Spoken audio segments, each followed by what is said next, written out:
السلام علیکم ورحمۃ اللہ وبرکاتہ۔ بسم اللہ الرحمن الرحیم۔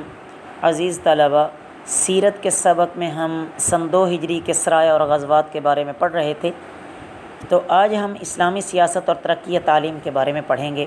یہاں سے آگے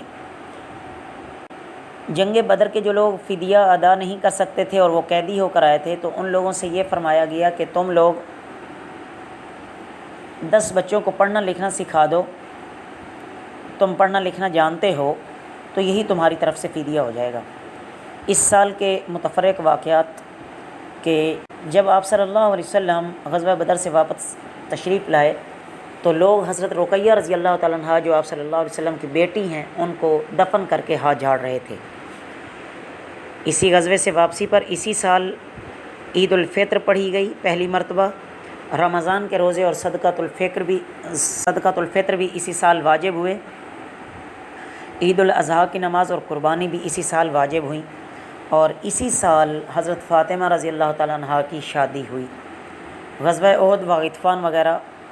غزوہ غطفان اور آپ صلی اللہ علیہ وسلم کے خلق عظیم کا معجزہ۔ سن 3 ہجری میں 450 آدمی لے کر محاربی مدینہ طیبہ پر حملہ کرنے کے لیے چلا۔ آپ صلی اللہ علیہ وسلم مقابلے کے لیے تشریف لائے تو سب نے بھاگ بھاگ کر پہاڑوں میں پناہ لی۔ نبی کریم صلی اللہ علیہ وسلم مطمئن ہو کر میدان میں آئے اور پھر وہاں سے واپسی تشریف لائے، تو اس وقت اتفاقاً بارش سے آپ صلی اللہ علیہ وسلم کے کپڑے گیلے ہو گئے تھے، تو آپ صلی اللہ علیہ وسلم نے ان کو خشک کرنے کے لیے نکال کر درخت پر پھیلا دیا اور خود اس کے سائے میں لیٹ گئے۔ ادھر پہاڑ کے اوپر محاربی دیکھ رہا تھا۔ جب اس نے دیکھا کہ آپ صلی اللہ علیہ وسلم مطمئن ہو کر لیٹ گئے ہیں تو سیدھا آپ صلی اللہ علیہ وسلم کے سہانے پہنچا اور تلوار کھینچ کر سامنے آیا اور کہنے لگا کہ بتاؤ کہ اب تمہیں میرے ہاتھ سے کون بچائے گا؟ مگر اس کو یہ پتہ نہیں تھا کہ مقابلے میں تو اللہ کا رسول تھا۔ بغیر کسی خوف کے آپ صلی اللہ علیہ وسلم نے جواب دیا کہ اللہ تعالیٰ بچائے گا۔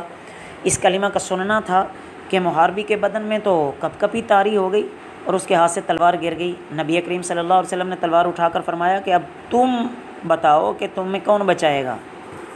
اس کے پاس تو کوئی جواب ہی نہ تھا، تو اس نے کہا جی کوئی نہیں۔ آپ صلی اللہ علیہ وسلم نے پھر بھی اس پر رحم کھایا اور اس کو معاف فرما کر چھوڑ دیا۔ تو محاربی یہاں سے اٹھا اور اس پر یہ اثر ہوا کہ نہ وہ خود مسلمان ہوا بلکہ اپنی قوم میں جا کر اسلام کا ایک زبردست مبلغ بن گیا۔ حضرت حفصہ رضی اللہ تعالیٰ عنہ اور زینب رضی اللہ تعالیٰ عنہ سے نکاح۔ شعبان 3 ہجری میں ام المومنین حضرت حفصہ رضی اللہ تعالیٰ عنہ اور رمضان 3 ہجری میں حضرت زینب بنت خزیمہ رضی اللہ تعالیٰ عنہ آپ صلی اللہ علیہ وسلم کے نکاح میں آئیں۔ غزوہ احد۔ احد مدینہ کے قریب ایک پہاڑ ہے اور اسی جگہ پر جہاد ہوا، جس وجہ سے اس کا نام غزوہ احد رکھ دیا گیا۔ یہیں حضرت ہارون علیہ السلام کی قبر بھی ہے۔ چونکہ مشرکین کو بدر میں شکست ہوئی تھی، تو سال بھر کے بعد جب ان کو کچھ ہوش آیا تو انہوں نے انتقامی سوچ بنا لی، مدینے پر چڑھائی کا ارادہ کر لیا۔ 3000 نوجوانوں کا لشکر پورے ساز و سامان کے ساتھ یہ مدینہ کی طرف لے کر چل پڑے۔ 700 زیریں، 200 گھوڑے، 3000 اونٹ ان کے پاس تھے اور 14 عورتیں بھی تھیں۔ وہ اس غرض سے لے کر گئے کہ اگر جوان کمزور ہونے لگیں، پیچھے ہٹنے لگیں تو عورتیں ان کو غیرت دلائیں اور یہ پھر شروع ہو جائیں۔ ادھر آپ صلی اللہ علیہ وسلم کے چچا حضرت عباس رضی اللہ تعالیٰ عنہ جو اس وقت اسلام لا چکے تھے، ابھی تک مکہ میں ہی مقیم تھے، تو انہوں نے حالات اور واقعات سارے لکھ کر ایک تیز رفتار قاصد کے ہاتھ آپ صلی اللہ علیہ وسلم کے پاس بھیج دیے۔ تو فوراً آپ صلی اللہ علیہ وسلم نے 2 آدمی تحقیق کے لیے بھیجے۔ تحقیق کروانے سے یہ پتہ چلا کہ واقعی وہ لوگ حملہ کرنے کے لیے تیار ہیں، تو ہر طرف پہرے بٹھا دیے اور صبح کو آپ صلی اللہ علیہ وسلم صحابہ سے مشورہ کرنے کے بعد 1000 صحابہ کی جماعت کے ساتھ مدینہ سے باہر تشریف لائے، جس میں عبداللہ بن ابی منافق اور اس کے 300 دوسرے منافق ساتھی بھی شامل تھے۔ یہ سارے کے سارے راستے سے ہی واپس ہو گئے اور اب مسلمانوں کا لشکر صرف 700 رہ گیا۔ فوج کی تربیت اور ان کی ترتیب اور صحابہ کے لڑکوں کو شوق جہاد۔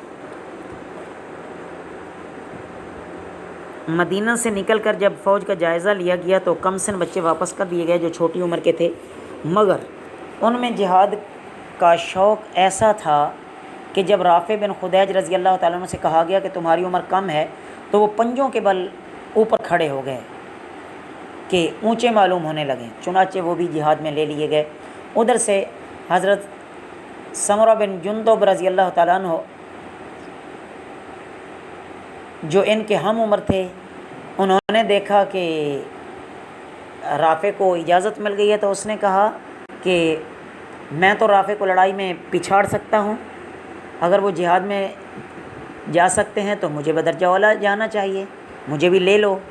تو ان کے کہنے کے مطابق دونوں میں مقابلہ کرایا گیا تو سمرہ رضی اللہ تعالیٰ عنہ نے رافع کو پچھاڑ دیا اور ان کو بھی جہاد میں لے لیا گیا۔